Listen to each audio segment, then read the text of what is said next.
Untuk membuka kolbu pikiran kita, mari kita bacakan surah Al-Fatihah. Juga kita kirimkan untuk pengarang kitab ini, Al-Imam Ibn Athaillah Sekandari. Al-Fatihah. A'udzubillahi minasyaitonir rajim. Bismillah. Iya kan.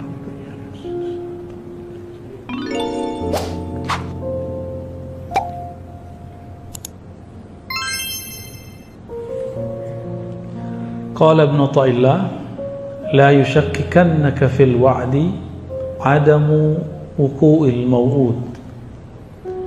Janganlah engkau ragu, janganlah engkau menjadi ragu jika apa yang dia janjikan belum diberikan. Saya sering menyampaikan bahwa Nabi bersabda, kullu da'watin mustajabah, semua doa pasti dijawab. Tapi kapan diberikan? Itu janji Allah, suka-suka Allah. Jangan pernah memperlakukan Allah seperti budak, apalagi memperlakukan Allah seperti anak buah, minta sekarang jadi sekarang juga. Allah itu Rabbul Alamin. Rabbun bahasa Arabnya dapat diartikan tuan, pemilik. Kita justru dimilikinya, bukan kita yang memiliki Allah. Jangan kebalik-balik. Jangan pernah ngomong, aku udah minta gak dikasih. Emang kamu siapa? Ya, saya udah bertahun-tahun minta gak dikasih-kasih. Lalu ya iya, terus kamu siapa? Bisa maksa-maksa Allah? Emang Allah bapaknya? Emang Allah anaknya? Emang Allah anak buahnya? Kan bukan. Kita gak berbuat apa-apa untuk Allah, terus minta-minta sesuatu. Malu. Pilih. Tidak minta dikasih, minta dikasih tapi waktunya suka-suka dia. Pilih mana Pak? Enggak minta. Apa yang harus dilakukan? Tunaikan tuntutannya. Apa yang dituntut dari kita? Wa'bud rabbaka hatta ya'tiyal yaqin. Sembahlah Allah, kenalilah Allah sampai kamu benar-benar yakin. Ya, ada tuh di belakang kan. Kalau terjemahan biasanya yakin diartikan al-maut. Kalau saya enggak, ya, maut udah pasti. Kalau al-maut, kenapa enggak ditulis saja di situ wa'bud rabbaka hatta al-maut? Maka terjemahan kita lain. Al-yakin, yakin. Yakin itu al-i'tiqad al-jazim, keyakinan yang mantap kepada Allah Subhanahu wa ta'ala. Wa'bud dapat diartikan wa'rif, kenalilah Allah sampai kamu yakin. Dan yakin itu banyak tingkatannya. Kita sudah tahu ilmul yakin, ainul yakin, hakul. Nah, yang dimaksud di situ di atas hakul yakin itu namanya yakin. Nggak ada lagi tambah-tambahan ilmul yakin, ainul, nggak ada tambahan itu lagi. Hakul, di atas itu semua itu namanya al-yakin. Alif lam, keyakinan yang sempurna. Al-yakin bahasa Arabnya dapat kita artikan kamu percaya tanpa syarat. Percaya tanpa syarat. Bisa nggak? Jadi kalau versi saya Pak, kan yakin biasanya kita artinya 3 ya. Ilmul yakin, ainul yakin. Ilmu itu teori, karena yang menyampaikan orang terpercaya, maka kita percaya. Kalau ainul yakin, kita melihat sendiri buktinya, tapi belum merasakan. Kalau hakul yakin, kita merasakan. Kalau al yakin, rasa tidak rasa, kita yakin tanpa syarat. Bisa nggak? Kayaknya susah ya. Kalau nggak rezekinya lancar, nggak baca waqiah ya. Jadi kalau seandainya rezeki nggak nambah karena duha, nggak mau duha lagi. Bener? Kayaknya begitu sih ya. Kenapa semuanya harus bersyarat sama Allah? Allah memberi kita tanpa syarat. Saya mau tanya, kita nyembah Allah untuk Allah atau untuk kita? Di surat Luqman, bersyukur kepada Allah itu bukan untuk Allah. Li nafsi, siapa yang bersyukur kepada Allah kembali ke dirinya sendiri. Jadi Allah nggak butuh kok syukur kita. Jangan GR amat. Ya. La yushakkikannaka fil wa'di 'adabu wuqu'il mau'ud. Janganlah engkau menjadi syak mengenai suatu janji bahwa doa pasti dijawab, tapi waktunya tidak sesuai dengan apa yang kita ekspektasikan. Wa in ta'ayyana zamanuh, meskipun zamannya sudah jelas. Li'alla yakuna dzalika qadhan fi basiratik, supaya syak kamu itu tidak memadamkan cahaya mata hatimu. Wa ikhmadan li nuri sariratik, dan dapat memadamkan cahaya dalam sirmu. Jadi ada basirah, ada sarirah. Apa bedanya nih? Ya. Ada basirah, ada sarirah. Basirah itu mata batin, dengan itulah kolbu melihat. Sarirah itu matanya ruh, dengan itulah ruh bermakrifat. Dua beda ya. Kalau kolbu itu dibuka lagi, ada lagi yang terdalam, namanya sir, sarirah. Sarirah itu matanya ruh. Ruh kita memandang dengan itu. Maka kalau disebut ikhmadan li nuri sariratik, kamu jika ragu kepada Allah, maka ragumu membuat kamu bodoh. Kebodohan itu adalah padamnya cahaya ma'rifat. Ma'rifat artinya ilmu. Ya. Kita semua sudah tahu Allah tidak pernah melanggar janjinya. Innallaha la yukhliful mi'ad. Tapi giliran diuji sebentar saja, kita doa belum dikasih, mulai ragu. Benar nggak? Padahal doanya nggak sungguh-sungguh juga. Bapak doa tapi pikirannya kemana-mana, ya, itu nggak sungguh-sungguh namanya. Doa yang sungguh-sungguh itu seperti kita datang kepada seseorang, meminta pertolongan kepadanya, kita jaga adab di depan dia. Berani nggak kita datang ke seseorang, orang bos, kita minta kepada dia sesuatu pakai proposal. Tuan, Bapak, mohon bantu acara kami, masjid kami, atau usaha kami. Tiba-tiba handphone bunyi, berani angkat nggak? Kalaupun diangkat dimatiin, benar nggak? Nah, kalau lagi zikrullah, pikirannya macam-macam, keluyuran, ditarik lagi nggak? Dibiarin aja ya. Nah, itu bedanya kita. Maka wajar, sebenarnya mohon maaf ya, zikir-zikir kita itu nggak ada yang diangkat sebenarnya. Nggak ada Pak, nggak ada yang khusyuk soalnya. Sholat Bapak tadi itu nggak ada yang diangkat, tapi karena ada sholawat di situ Allah angkat. Ya, karena nggak ada yang khusyuk. Orang dari takbir sampai assalamualaikum udah kemana-mana mikirnya. Yakin nggak tuh diangkat tuh? Tapi Allah akan pemaaf. Innallaha afuwun ghafur. Allah itu maha pemaaf. Masalahnya mahar maaf itu ada.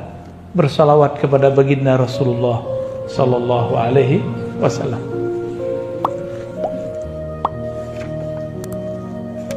Kita masuk ke hikmah berikut ya.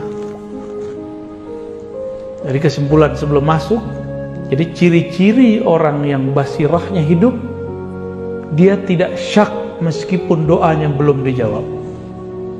Dia tidak syak kalau dia sakit, berobat belum kunjung sembuh. Inilah rahasia Nabi Ayub. Nabi Ayub ditegur sama istrinya, Mas Ayub, kira-kira begitu ya. Kamu kan Nabi Allah, kekasih Allah. Orang-orang kalau ada apa-apa minta doa sama kamu. Masa kamu masalah kutilan kulit begitu aja nggak berdoa kepada Allah? Kata istrinya. Nabi Ayub bisa sabar dengan semua kata-kata orang di luar, tapi beliau langsung tersinggung. Bukan tersinggung terhadap dirinya, tapi tersinggung istrinya kenapa tidak bisa sabar. Ya. Kok istrinya mulai meragukan? Kamu kan nabi, masa nabi? Nah, gitu. Masa nabi? Akhirnya Nabi Ayub mengatakan, pergilah kamu. Jika kamu tidak tahan bersamamu, pergilah. Tapi jika kita ketemu lagi nanti aku akan pukul kamu. Tapi itu istri paling baik. Wajar ya. Di zaman dulu nggak boleh istri ngeluh. Ngeluh dikit boleh cerai. Betapa pemaafnya Allah sekarang di masa syariat Nabi Muhammad. Istri ngomel-ngomelin kita gitu, maafin aja kan. Mohon maaf Bu ya. Di zaman Nabi Ibrahim punya mantu. Sesekali dia kunjungi anaknya lagi keluar rumah. Kata Nabi Ibrahim, ternyata mantunya lupa ini mertua dia karena jarang datang. Karena nikahnya waktu itu tidak ada Nabi Ibrahim. Nabi Ibrahim tidak hadir saat Nabi Ismail nikah. Dites sedikit doang. Gimana Neng nikah sama Mail? Kira-kira begitu Pak kalau bahasa sininya ya. Apa jawaban? Payah. Bang Mail payah. Makan susah. Minta beli ini beli itu nggak dikasih.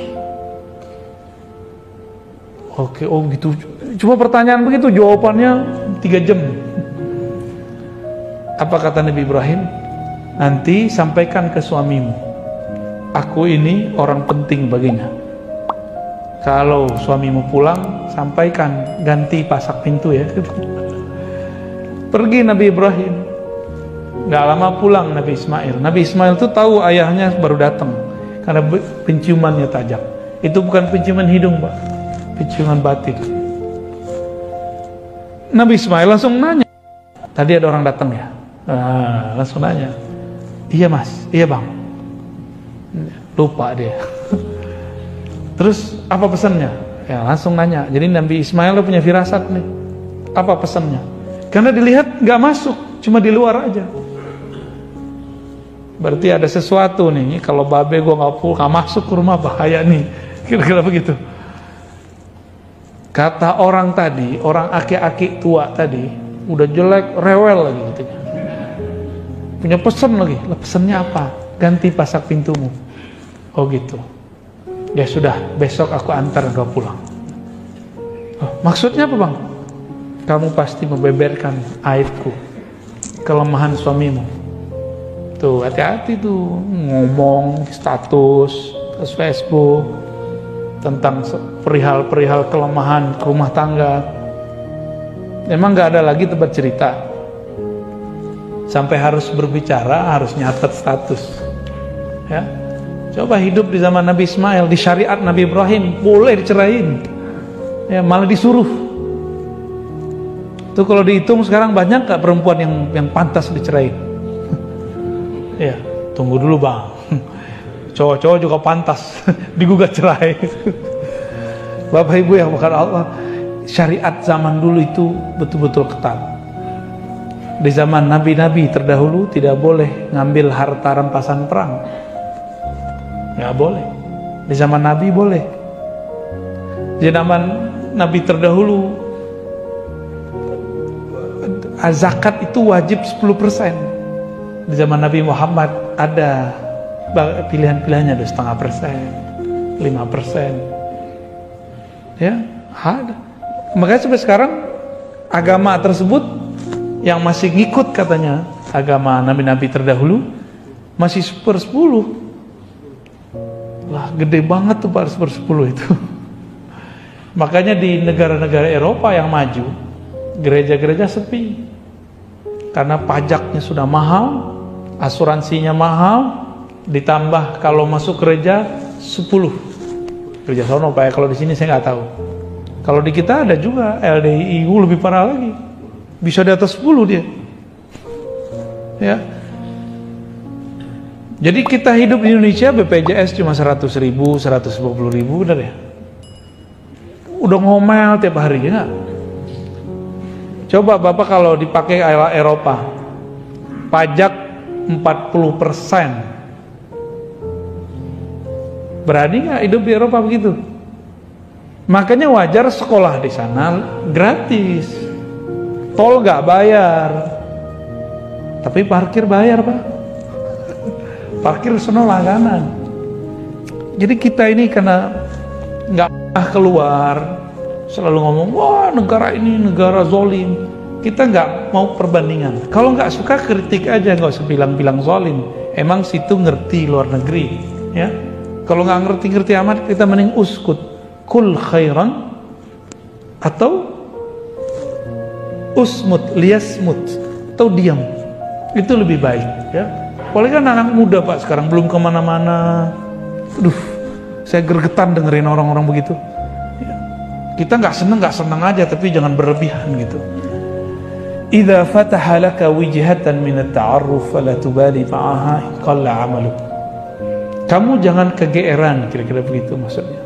Jika Allah bukakan suatu bab ma'rifatullah, tapi amalmu masih sedikit, jangan geer, biasa aja gitu. Fala tubali ma'aha in qalla 'amaluk. Jangan ngerasa sesuatu, biasa aja, ya. Fa innahu ma fatahaha lak illa wa huwa yuridu an yata'arraf ilaik. Allah kalau membukakan pintu ma'rifat itu pengenalan, rasa, cinta.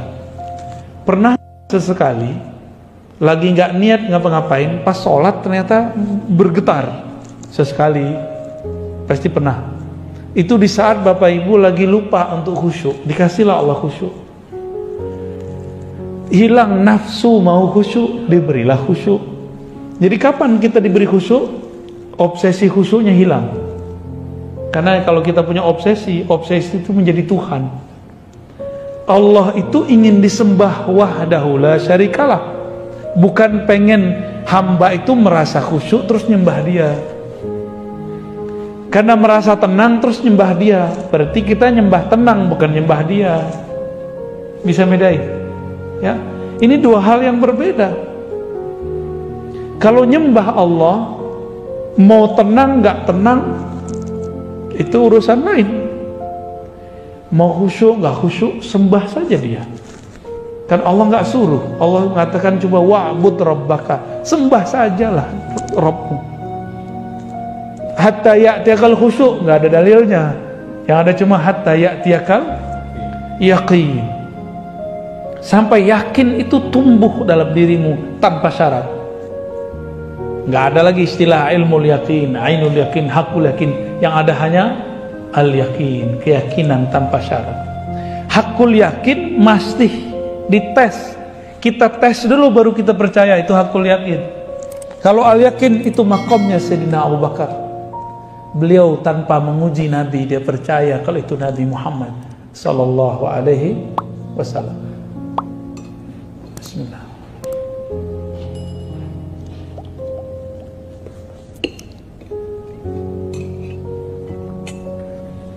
Kalau Allah membukakan rasa, zikir terasa ringan. Biasanya gak bisa tahajud jadi bisa tahajud. Biasanya gak senang pengajian jadi senang pengajian. Itu namanya Allah ingin memberi kita ma'rifat. Biasanya males mau datang kajian, sekarang gak males. Berarti sudah ada gerak ma'rifat dalam kolbu. Nah, jangan GR, jangan rasa sok suci juga. Allah kalau memberikan rasa itu kepadamu, berarti Allah sedang ingin berkenalan denganmu. Itu maksudnya. Kita tiba-tiba zikir pagi sore, kayaknya rajin. Pernah ngalamin itu nggak? Baca Quran biasanya setahun sekali. Ini sebulan sekali. Atau sebulan berapa kali? Ada yang bisa 3 kali. Berarti 10 hari khatam.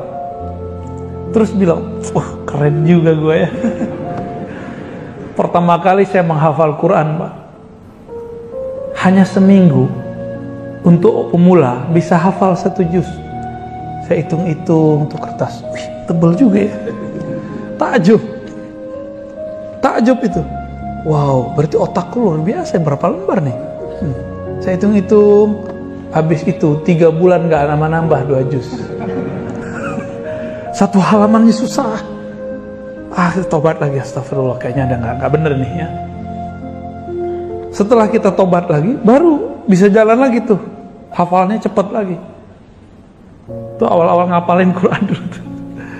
Jadi ternyata ada juga godaan, padahal ini teks suci, belum tentu cara menghafalnya caranya suci. Maka teman-teman penggiat hafalan, gak usahlah buat hafalan sebulan 40 hari, lebay. Ikutinlah sahabat Nabi. Sahabat Nabi itu ngafalin dikit-dikit, khamsan, 5 baris. Mau Bapak Ibu? Ya, 5 baris. Ustadz boro-boro 5 baris. Satu baris lumayan.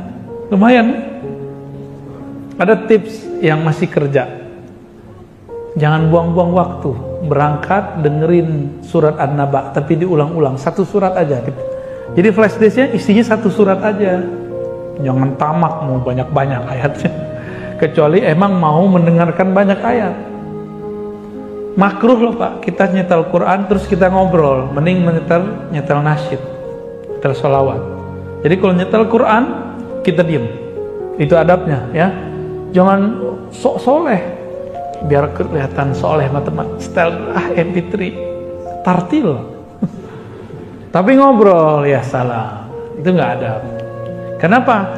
Wa idza quri'al Qur'an fastami'u lahu wa ansitu. Surah Al-A'raf jelas tuh ayatnya. Jika dibacakan Quran, maka hendaklah kamu mendengarkan lalu diam. Itu adabnya ya. Maka saya termasuk tidak sepakat. Mohon maaf, di masjid ini gimana nih? Sebelum sholat terus nyetel Quran kenceng-kenceng, saya termasuk nggak sepakat, walaupun tidak melarang. Lebih baik sholawat, tarhim. Kalau tarhim orang nggak dengar nggak dosa Pak. Tarhim kan cuma sholawat. Salatu wassalamu alaik gitu ya. Gitu ya. Assalatu wassalamu alaik ya. Begitulah saya suaranya udah sumbang Pak. Itu ajib, mending itu didengarkan. Itu dari Mesir Pak, bukan dari Makassar tuh bukan. Mungkin Bapak punya kenangan waktu ke timur, ke Makassar, semua masjid begitu. Benar ya? Semua masjid. Dan itu indah sekali dalam memori kita. Jadi saya punya memori indah kalau pas ke timur sana. Lombok sama. Ya semua tuh sama itu. Sebelum subuh, sebelum sholat lah ada 5 menit. Ya, saya pernah ke Buton, tempat teman saya ada pesantren Abdul Wahid ya. Ada di situ Dr. Falah. Ya, beberapa menit itu mereka tarhim karena itu santrinya yang baca. Kalau di sini suaranya sumbang-sumbang bajangan. Dan indahnya bukan main, karena itu sholawat. Satu sholawat ada 10 rahmat. Oh, Nabi tidak pernah lakukan. Nabi nggak lakukan. Tapi Nabi nyuruh salawat nggak? Al-Imam Ibn al-Arabi al-Maliki, muridnya Imam Ghazali, bukan Ibn Arabi yang satu lagi ya. Jadi Ibn al-Arabi, pengarang kitab Aridatul Ahwazi, Syarah Sunan Tirmizi.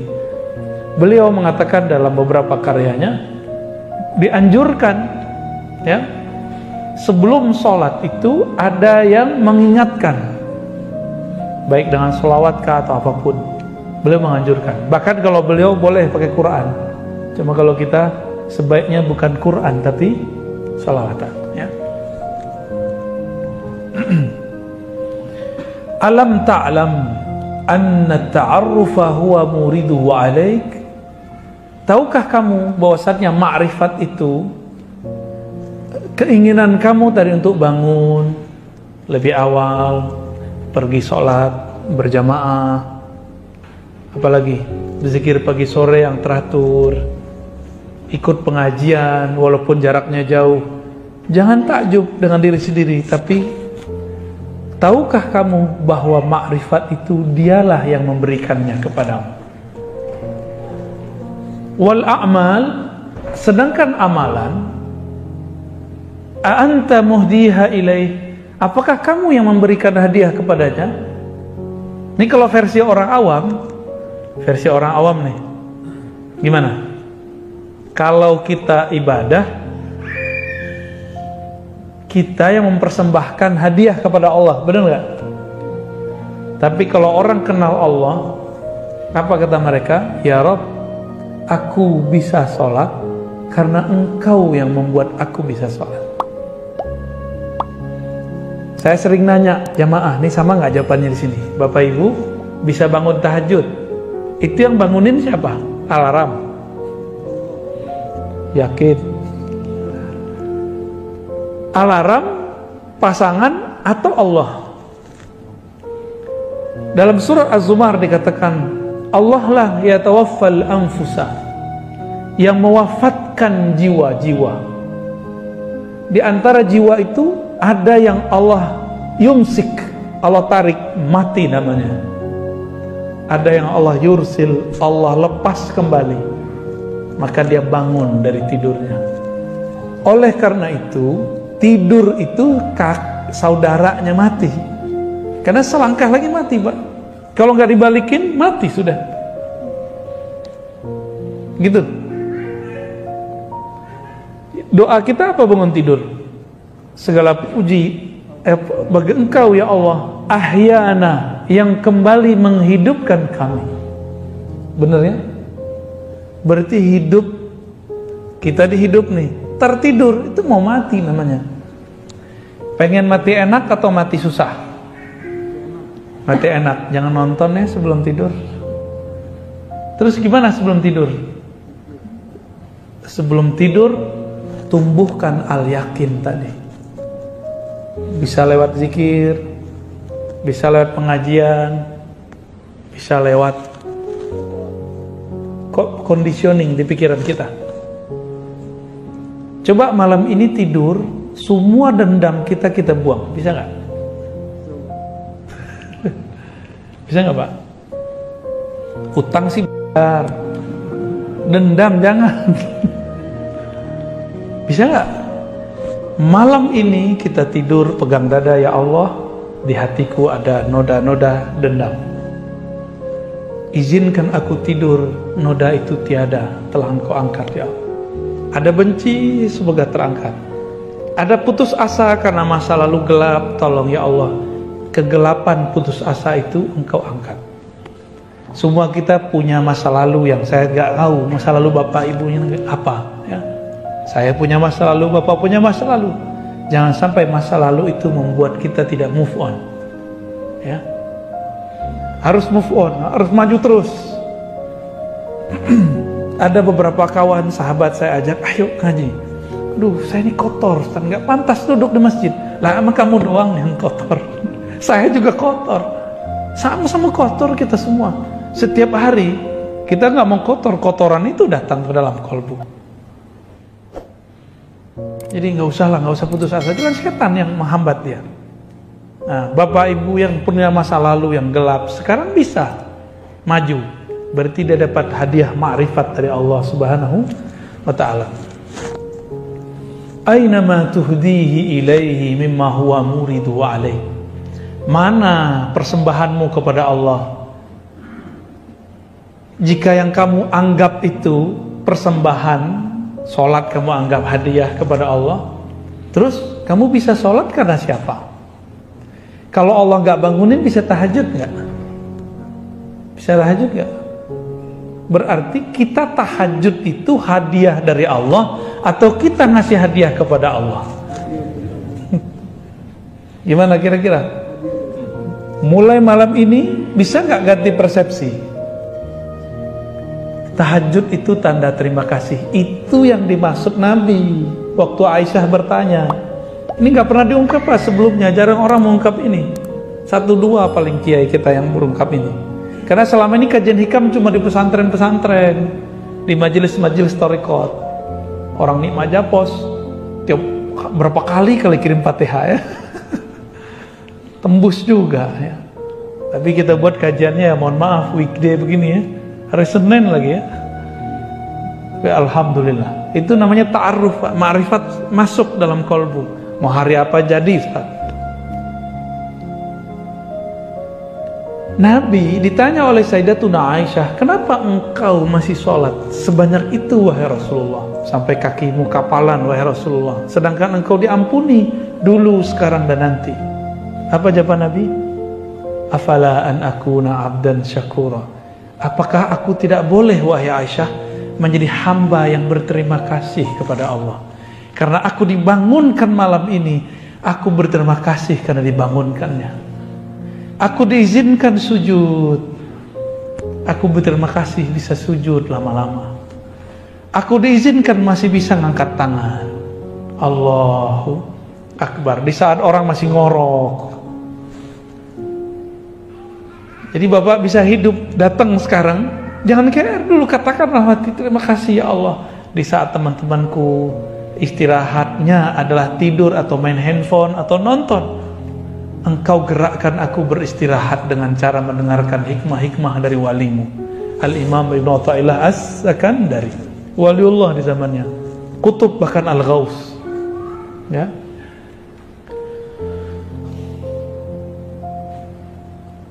Maka beliau katanya, aina ma tuhdi huwa muridu alaik. Itulah kata-kata Nabi. Apakah aku tidak boleh bersyukur? Apakah aku tidak boleh berterima kasih kepada Allah SWT? Saya jelasin begini Pak, bukan saya yang pinter Pak. Jangan salah paham ya. Bukan saya yang pinter. Saya bisa menjelaskan begini karena saya dulu mau khidmah kepada guru-guru saya. Maka Allah kasih hadiah ini. Jadi ini hadiah dari Allah, bukan saya yang menghadiahkan ke Bapak. Ya. Maka nanti kalau ada yang bisa baca kitab, bawa kitabnya ke sini Pak. Jadi ngaji, lihat, walaupun terjemahan, baca aja. Siapa tahu ada umur, ya, bisa mengajarkannya, ya. Amin. Kalau enggak bisa ngajarin dia orang, ini di rumah kita. Siapa tahu, ya. Jadi gimana? Mas ini minta pahala? Saya malu meminta pahala kepada Allah. Ya. Pahala itu bahasa Sanskerta berarti balasan. Berani minta balasan dari Allah? Ibarat gini, saya minjem mobil Bapak, saya pinjam nih mobil Bapak hari ini, pulang-pulang bersih, terus saya bilang, mana bayarannya Mas? Ya, saya minjem, terus saya minta bayaran dari pinjaman itu, waras gak? Jadi sebenarnya banyak orang beribadah tuh belum sampai babul yakin. Kalau dibilang gak waras termarah Pak ya. Masa dengan cuma sholat 5 waktu, sholat tahajud yang berkabut itu, sholat duha yang kusut itu, terus kita berani meminta sesuatu balasan dari Allah Subhanahu Wa Taala, itu orang nggak tahu posisi dia. Ya kalau bahasa kasarnya nggak tahu diri lah.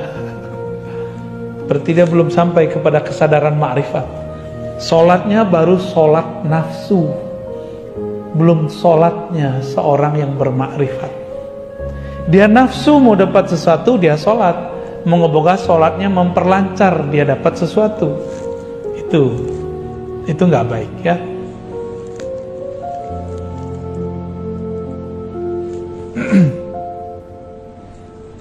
Saya tanya lagi, masih berani minta pahala? Gimana? Paham nggak saya ngomong apa dari tadi? Paham ya? Hikamnya berat Pak, tapi insya Allah saya bahasakan bahasa ringan. Apa yang kita lakukan dari ibadah, zikir, belajar, semuanya adalah hadiah ma'rifat dari Allah. Karena itu hadiah darinya, pantaskah kita selesai menerima hadiah terus minta lagi? Gitu, hadiah pahala. Saya rasa nggak pantas. Maka saya mengimbau diri saya sendiri dan kita semua yang hadir, cukup meminta pahalanya. Maka benarlah imam-imam kita yang mengajarkan sholat, lalu selesai sholat bacanya lillahi astaghfirullahaladzim. Sebelum sholat membaca astaghfirullah, asyhadu an la ilaha illallah, asyhadu anna rasulullah, usolli fardal maghribi atau fardal isya'i, bla bla bla bla, belakangnya lillahi ta'ala. Itu wajar, supaya nggak minta macem-macem ya. Kalau masih minta macem-macem, berarti belum dapat ma'rifat, baru dapat amal gitu. Jadi kalau kita buat dua tuh model cara orang beribadah ya. Ini banyakannya pegangan nih Pak.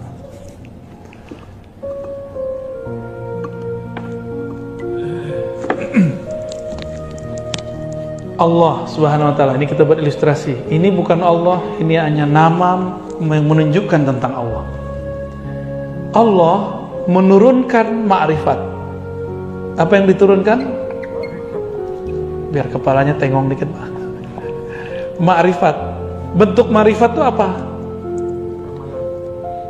Ilmu dulu.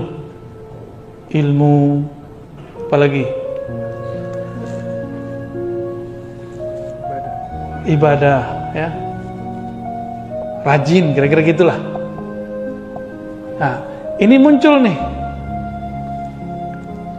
Kepada siapa turun? Abdun, kepada hamba Allah Subhanahu wa Ta'ala. Kalau itu turun, maka si hamba dapat sholat. Dia rajin sholat, dia ngaji, dia ibadah. Bapak sedekah, itu harta dari siapa?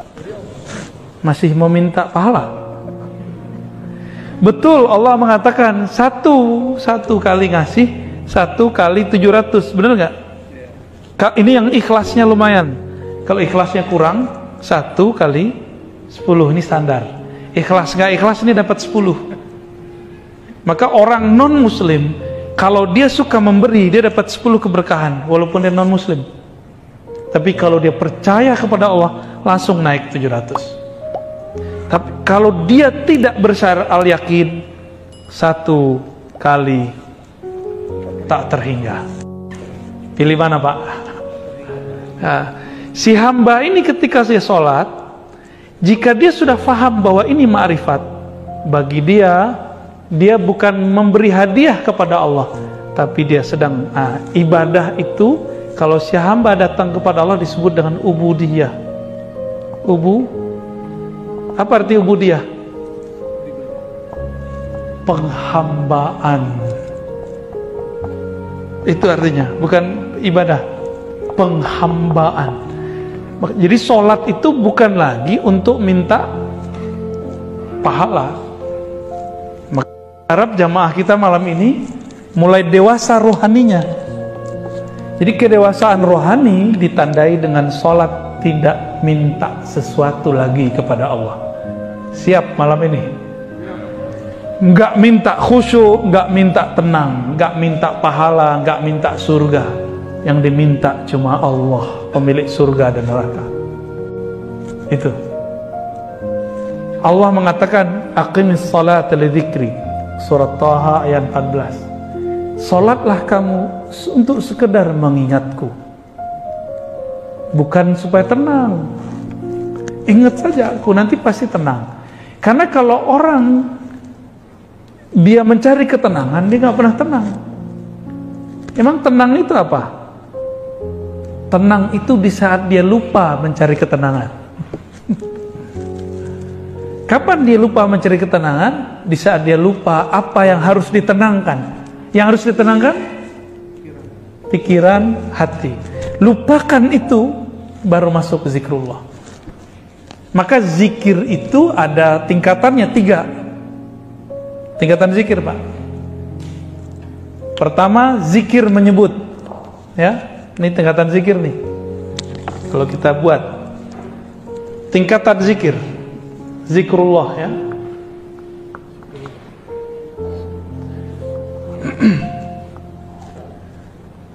Nah, yang paling bawah itu nyebut.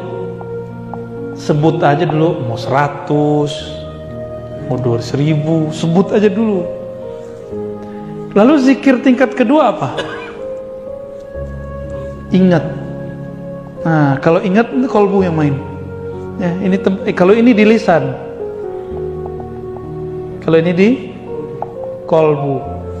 Kalau ini dia bahkan lupa dengan kolbunya. Nah, inilah zikir ruh. Zikir ruh itu ma'rifat, mengenal Allah.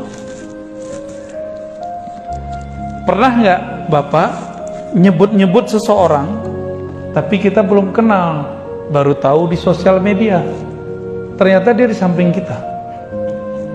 Pernah nggak? Karena belum kenal. Ada orang udah kenal sama dia, biasa aja, tak perlu nyebut-nyebut. Ya, kita sebut-sebut dia. Ya.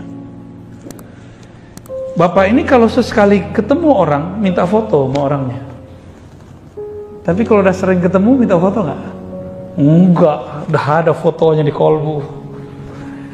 Ya, nggak perlu minta begitu.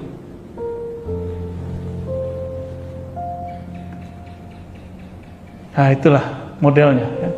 Menyebut, mengingat, bermakrifat, mengenal. Makrifat artinya mengenal. Kalau sudah mengenal, Allah jauh nggak dari kita? Allah dekat atau jauh? Allah sangat dekat. Karena dia sangat dekat, dia nggak perlu disebut-sebut, dia nggak perlu diingat-ingat. Cukup dia dikenal, didekati, diajak ngobrol. Kalau udah kenal, ngobrol nggak? Tapi kalau belum kenal, berani nggak ngajak ngobrol? Sungkan kita, diem-diem aja kita sama dia. Maka zikir tertinggi adalah zikir mengenal.